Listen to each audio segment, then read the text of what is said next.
Assalamualaikum warahmatullahi wabarakatuh. Ini adalah video pertama saya di minggu pertama. Jadi di sini saya akan mengajar tentang materi pokok yang berjudul Ruang Lingkup Pengetahuan Geografi. Jadi di sini saya akan memulai dengan membaca doa terlebih dahulu menurut kepercayaan dan keyakinan.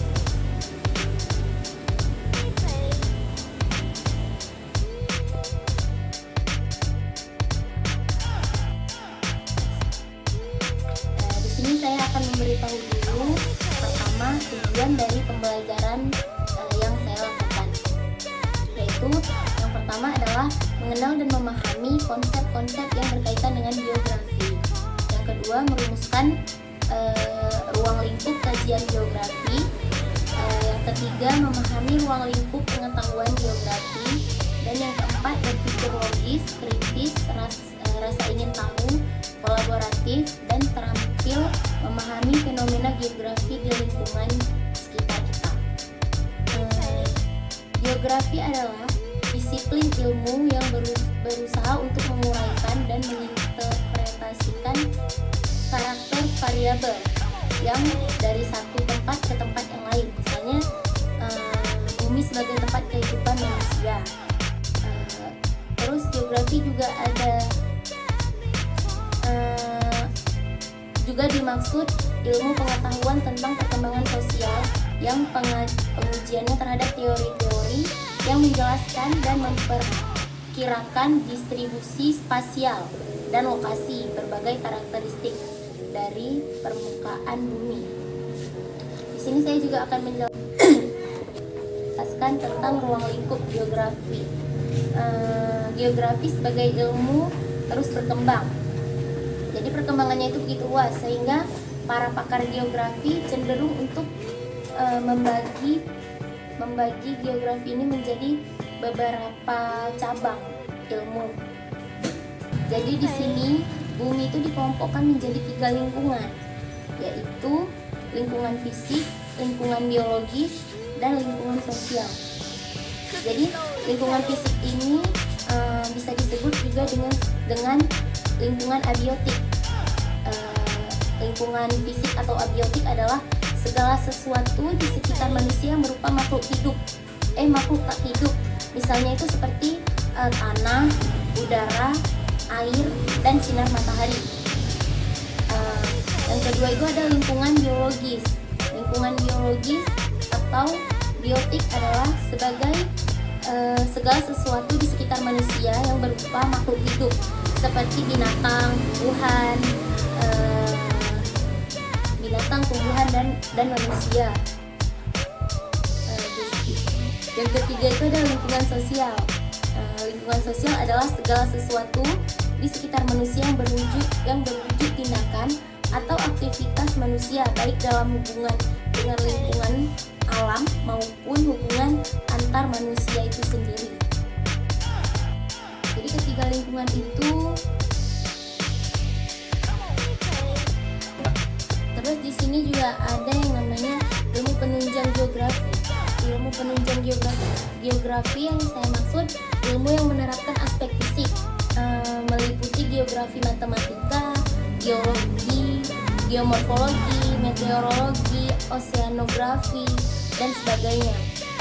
Ilmu yang menerapkan aspek sosial seperti antropologi, geografi, ekonomi, geografi politik, dan sebagainya. Jadi di sini saya akan menjelaskan tentang aspek fisik geografi. Aspek fisik geografi itu kan meliputi geografi matematika. Salah satunya yaitu astronomi atau ilmu falak.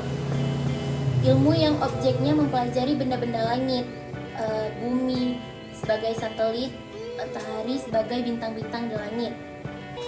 Yang kedua itu ada geologi. Geologi yaitu ilmu yang mempelajari bumi secara keseluruhan, asal kejadian, struktur, komposisi, dan sejarahnya, termasuk perkembangan kehidupan dari apa yang saya sebut tadi satu-satu, dan proses alami yang membuat perkembangannya sehingga sampai sekarang geologi meliputi cabang-cabang ilmu seperti geologi ini meliputi banyak cabang ilmu, misalnya seperti kristalografi, mineralogi, dan protologi. Terus ada struktur geologi, ada stratigrafi, terus geologi fisik dan geomorfologi. Yang ketiga itu ada geomorfologi. Geomorfologi itu adalah ilmu yang objeknya tentang bentuk-bentuk permukaan bumi. Misalnya seperti pembentukan bumi, proses pelapukan, dan erosi. Yang keempat itu ada meteorologi. Meteorologi adalah ilmu yang objeknya mempelajari tentang atmosfer, udara, cuaca, suhu, angin, awan, hujan, dan sebagainya. Yang kelima tuh ada oceanografi.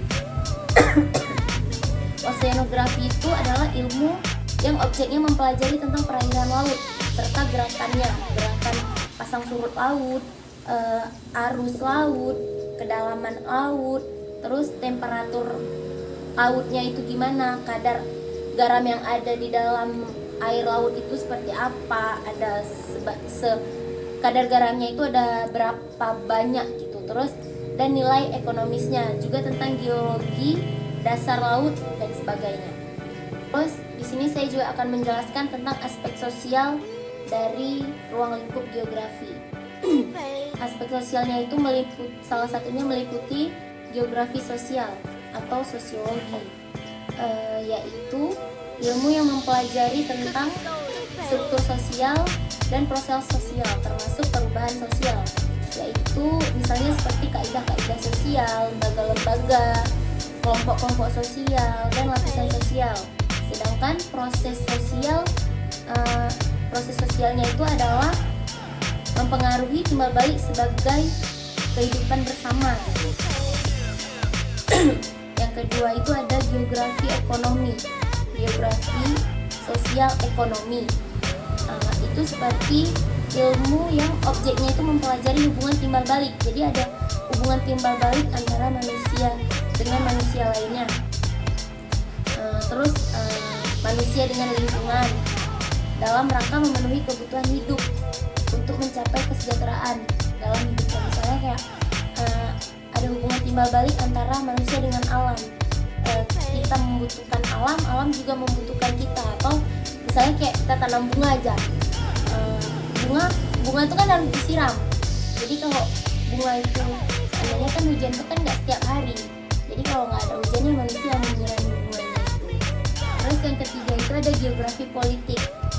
Geografi politik itu tentang hubungan antara daratan dan lautan dengan politik untuk tujuan politik luar negeri. Jadi metodenya itu cara mempergunakan prinsip-prinsip geografi itu untuk meramal perkembangan politik dunia. Yang keempat itu ada antropologi atau antropogeografi, ilmu yang objeknya mempelajari tentang penyebaran masyarakat, bangsa-bangsa di bumi yang berhubungan dengan lingkungan geografi. Yang kelima itu ada biografi, yaitu ilmu yang objeknya mempelajari tentang kehidupan atau biosfer di muka bumi. Contohnya itu seperti di darat, di laut, dan di udara. Terus di sini ada yang namanya objek studi geografi. Objek studi geografi itu sangat luas, namun dapat dikelompokkan menjadi beberapa, yaitu misalnya seperti satu, atmosfer. Atmosfer atau ruang angkasa atau ruang Antartika yang sangat menarik untuk. Jadi di atmosfer itu kan termasuk antariksa. Jadi antariksa itu di dalamnya itu ada benda-benda langit dan jumlahnya itu nggak terhingga gitu, dan mampu berbentuk dan memiliki bentuk yang berbeda-beda. Ada yang disebut dengan bintang sejati atau bintang tetap, planet, komet, meteor, bulan, debu. Jadi objek-objek benda langit ini diselidiki sendiri oleh ilmuwan astronomi. Terus yang kedua itu ada yang namanya geosfer. Di dalam objek studi geografi itu ada yang namanya geosfer. Jadi geosfer itu adalah kulit bumi. Kulit bumi itu memiliki lapisannya itu ada yang namanya geosfer, kulit bumi. Itu kedalaman dari kulit bumi itu ada berlapis-lapis gitu. Lapisan yang terluar itu tebalnya kurang lebih hampir 40 km. Terus yang terdiri atas lapisan sial, silisa, aluminium, dan lapisan sima, silisa, magnesium yang terletak di bawahnya. Kedua lapisan ini disebut kerak bumi atau kulit bumi, atau bisa disebut litosfer. Lapisan di bawah kerak bumi itu adalah lapisan plastik. Lapisan plastiknya itu tebalnya tuh kurang lebih sekitar 2.900 km. Disebut lapisan selubung atau mantel. Lapisan di bawah mantel tebalnya kira-kira 2.000 km yang terdiri atas unsur besi cair yang disebut lapisan inti luar.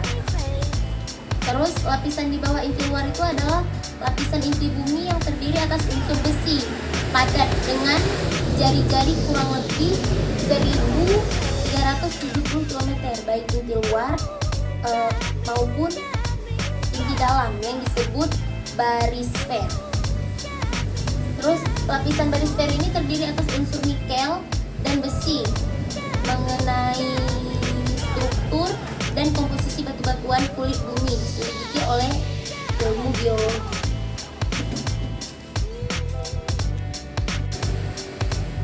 Nah, dalam geosfer ini banyak terdapat objek-objek geografi diantaranya itu seperti tentang penyebaran makhluk hidup secara geografi baik flora maupun fauna. Yang kedua itu bentuk-bentuk muka bumi. Yang ketiga tentang fosil-fosil serta bentuk-bentuk kehidupan pada zaman prasejarah dulu. Yang keempat itu ada tentang penyebaran bangsa-bangsa dan adat istiadat di muka bumi. Ras, misalnya kayak antara ras kulit putih atau hitam, kuning, merah dan sebagainya gitu. Terus di sini ada yang namanya hidrosfer atau perairan. Hidrosfer itu adalah perairan yang mengelilingi bumi. Hidrosfer itu adalah perairan yang mengelilingi bumi berupa samudra laut, sungai, danau, dan gletser, air, tanah, matahari. Jadi kedalaman laut mengenai air serta gerakan pasang surut arus laut di dalamnya. Jadi nilai ekonomisnya itu diselidiki oleh oceanografi, sedangkan hidrografi adalah ilmu yang mempelajari tentang pencatatan survei, pemotretan laut, danau, sungai dan sebagainya. Jadi yang terakhir itu saya akan menjelaskan tujuan dari pembelajaran geografi. Tujuan pembelajaran geografi itu meliputi 3 aspek, yaitu pengetahuan, keterampilan, dan sikap. Yang pertama itu pengetahuan. Jadi pengetahuan itu kita tuh harus mengembangkan konsep dasar geografi yang berkaitan dengan pola keruangan dan proses-prosesnya. Yang kedua, mengembangkan pengetahuan sumber daya alam, peluang dan keterbatasannya untuk dimanfaatkan. Misalnya kayak sumber misal yang ada di dalam laut itu kita harus bisa memanfaatkannya itu dengan baik. Terus yang ketiga itu ada mengembangkan konsep dasar geografi yang berhubungan dengan lingkungan sekitar dan wilayah. Terus ada keterampilan. Keterampilan itu meliputi pengembangan keterampilan mengamati lingkungan fisik, lingkungan sosial, dan lingkungan binaan. Yang kedua, mengembangkan keterampilan pengumpulan, mencatat data, dan informasi yang berkaitan dengan aspek-aspek keruangan geografi. Yang ketiga itu mengembangkan keterampilan analisis, sintesis, kecenderungan, dan hasil-hasil dari interaksi berbagai gejala geografi. Yang ketiga itu ada sikap. Sikap itu paling penting. Jadi dalam sikap itu meliputi satu, menumbuhkan kesadaran kita terhadap perubahan fenomena geografi yang terjadi di sekitar kita gitu. Misalnya kayak yang kedua itu mengembangkan sikap melindungi dan tanggung jawab terhadap kualitas lingkungan hidup. Misalnya kayak kita itu harus ada rasa tanggung jawab. Misalnya kayak masalah lingkungan aja. Saya kita tengok kayak sampah, kita harus memperdulikan sampah itu. Misalnya ada sampah, kita harus menghidup sampah itu, kita buang di tempatnya. Terus yang ketiga ada mengembangkan kepekaan terhadap permasalahan dalam hal memanfaatkan sumber daya alam misalnya. Terus yang keempat itu mengembangkan sikap toleransi terhadap perbedaan sosial dan budaya. Jadi kita jangan membeda-beda budaya. Yang kelima itu ada mewujudkan rasa cinta tanah air dan persatuan bangsa kita. Cukup sekian penjelasan materi saya di minggu pertama. Dan kurang saya mohon maaf. Billahi taufiq wal hidayah. Assalamualaikum warahmatullahi wabarakatuh.